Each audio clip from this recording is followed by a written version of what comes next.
What's going on? Welcome back to another ramble video. It's been a minute since I've done one of these where I just sit back and ramble about something, but there's something that I have to talk about in today's video.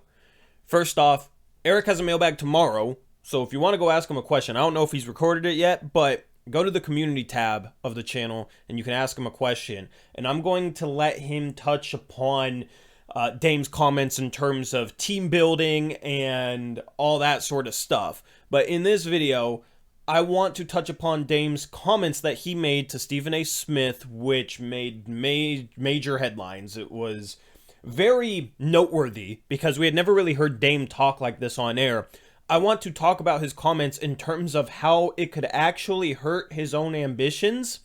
And I will also touch a little bit upon where I think Dame's mindset is and my own personal feelings towards the comments. So hit that subscribe button if you haven't already. We are 17 away currently from 8,000 subs, and I really want to reach that goal. That'd be awesome. Also, leave a like on the video as it helps me out. I greatly appreciate it if you do that. And with that being said, let's jump into Damian Lillard's comments to Stephen A. Smith. And first off, I don't like promoting anything regarding Stephen A. Smith because at least when it comes to Damian Lillard, because he'll have interviews occasionally with Damian Lillard, and he doesn't sit up there and say, Dame, you should leave, Dame, you should leave, Dame, you should leave.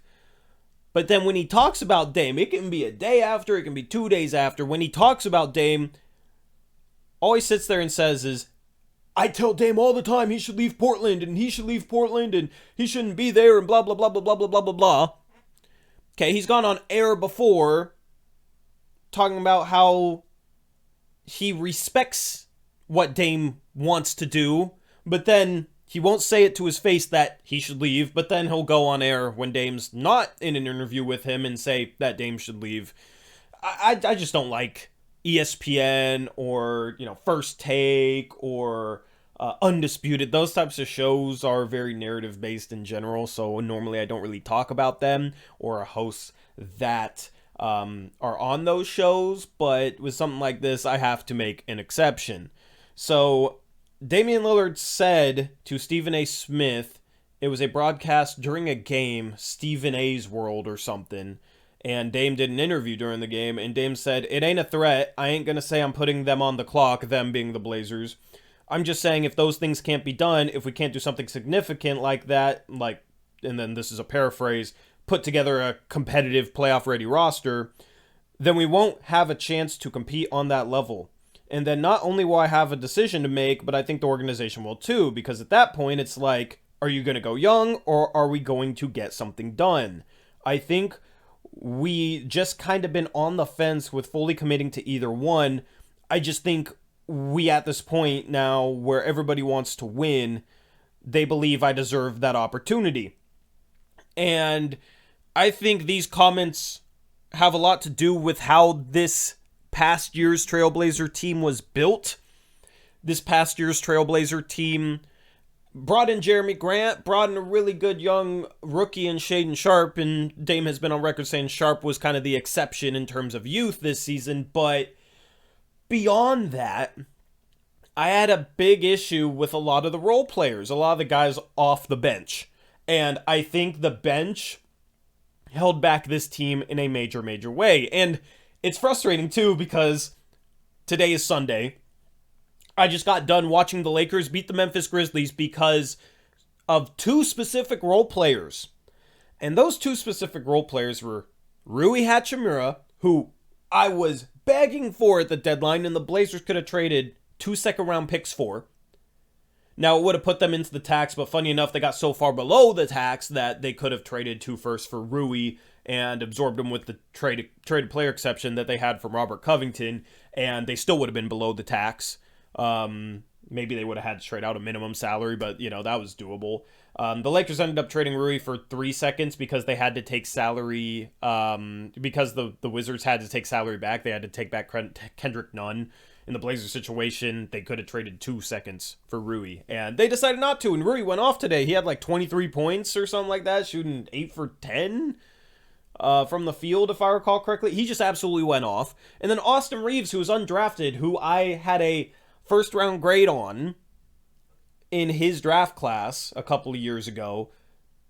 He goes undrafted, signs with the Lakers, and he had a really good game today. And that was a guy coming into the draft where I didn't understand why he was so low. So it was extremely frustrating seeing guys go off, role players go off for the Lakers, role players that I really liked before they were ever either in the league or traded, in Rui's case, this past deadline. And they're helping a team win playoff games. Meanwhile, the Portland Trailblazers can't seem to identify good role players, and they traded away a really good role player this year, which I understand the whole contractual situation regarding Josh Hart, and Jody didn't want to pay him and he was going to get paid and all that situation. I understand the reasons why the Blazers traded Josh Hart. But my goodness, that was a dude that was the exception in regards to the Portland Trailblazers not having good role players, because this Portland Trailblazers team just doesn't have good enough role players. They probably need another start too, but they have multiple problems. And they gave away Josh Hart for a late first round pick. And I was kind of wondering, how does Dame feel about that? What does that say to Dame? They have a really good role player in Josh Hart.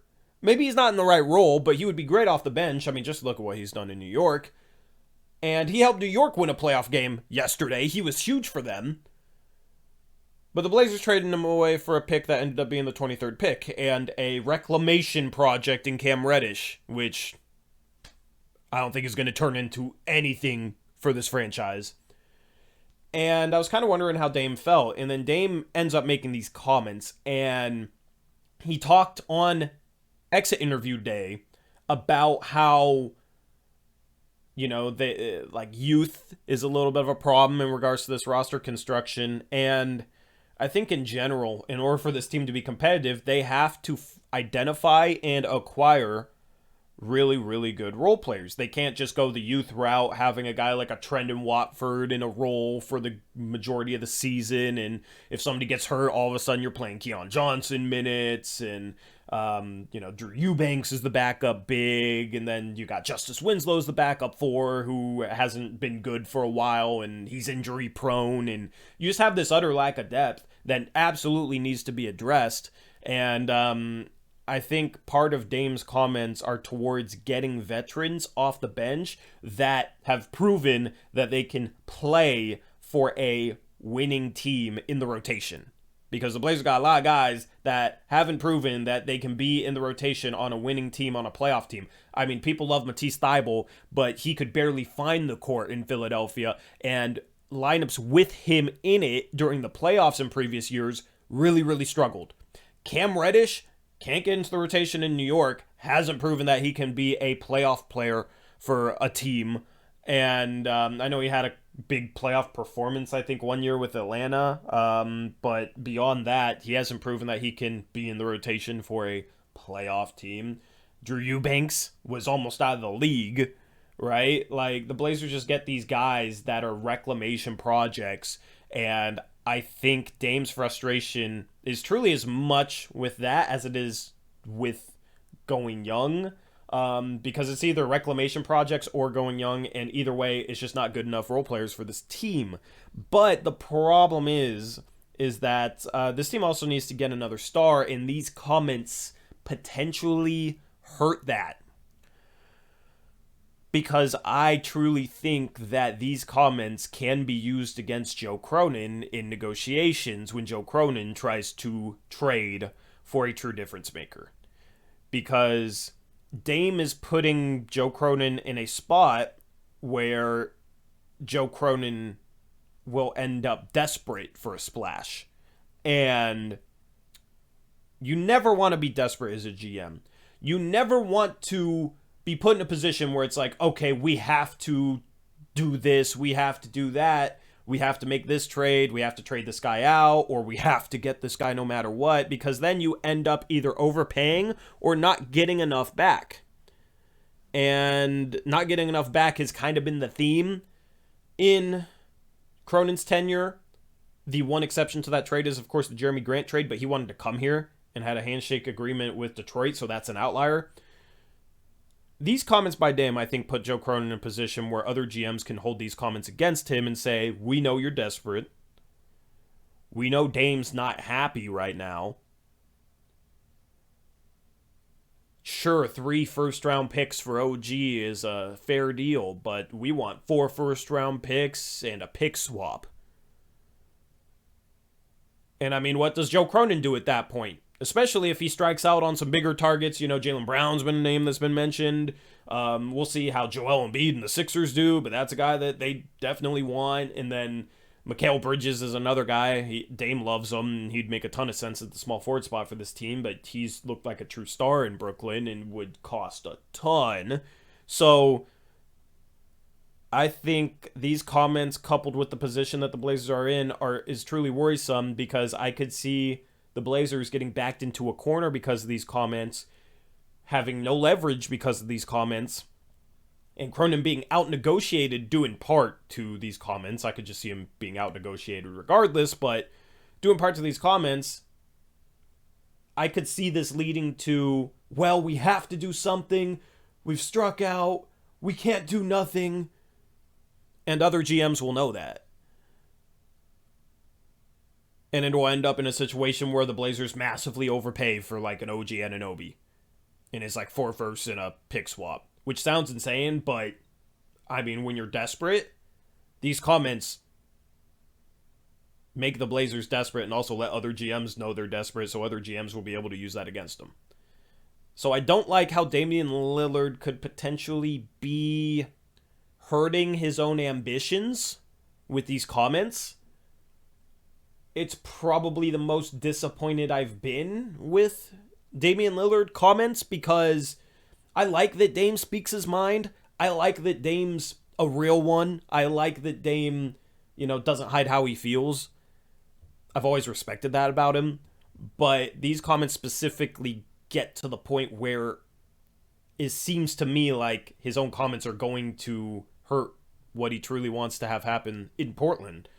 It's almost self-sabotage. So that's my thoughts on these comments.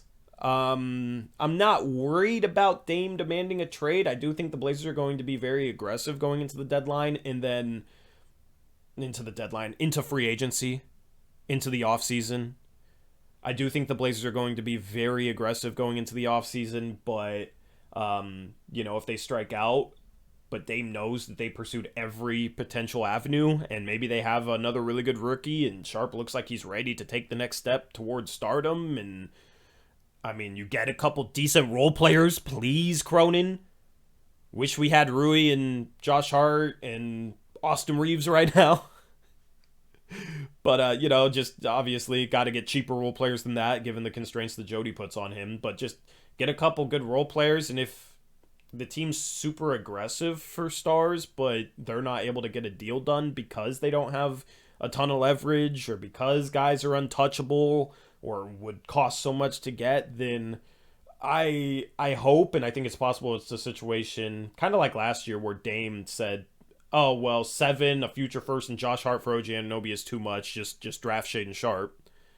I hope that if it comes down to that Dame is okay with just, going after it as hard as possible, but just nothing being doable. And then it being a situation where, okay, well, maybe we wait till next year's trade deadline and see if one of these stars that maybe isn't available becomes available. And then we have, a rookie, maybe a top 5 pick, drafted from the previous draft. Then you got Shaedon Sharp, Anthony Simons, open up future first. Like, the Blazers can be in play for a true star in the next year or two.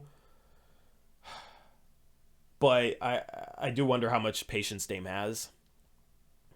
And these comments were solely about direction. Like, if we're not going to go for it and make something happen, there is a world where the team could go for it and try and make something happen for him, and it doesn't get done. I just wonder what plays out in that scenario. So anyway, you can let me know what you think of Dame's comments. I'll let Eric touch upon them in tomorrow's mailbag. Like I said, community tab prompt if you want to ask Eric a question. But I'll let Eric touch upon Dame's comments, and I think he'll probably view it a bit from a team building way as well, because that's what Eric's good at. So looking forward to hearing that mailbag from him. But hopefully you guys enjoyed this video. I'm just yeah, it's a weird time in Blazerland. We'll see. Getting the number 1 pick solves everything. Making a splash trade probably solves everything. So hopefully one of those two things happens, I guess.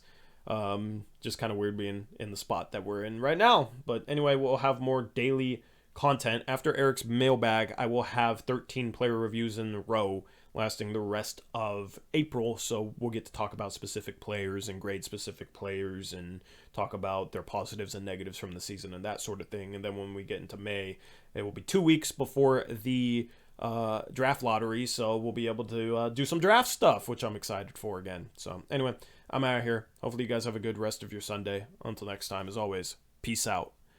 Go Blazers.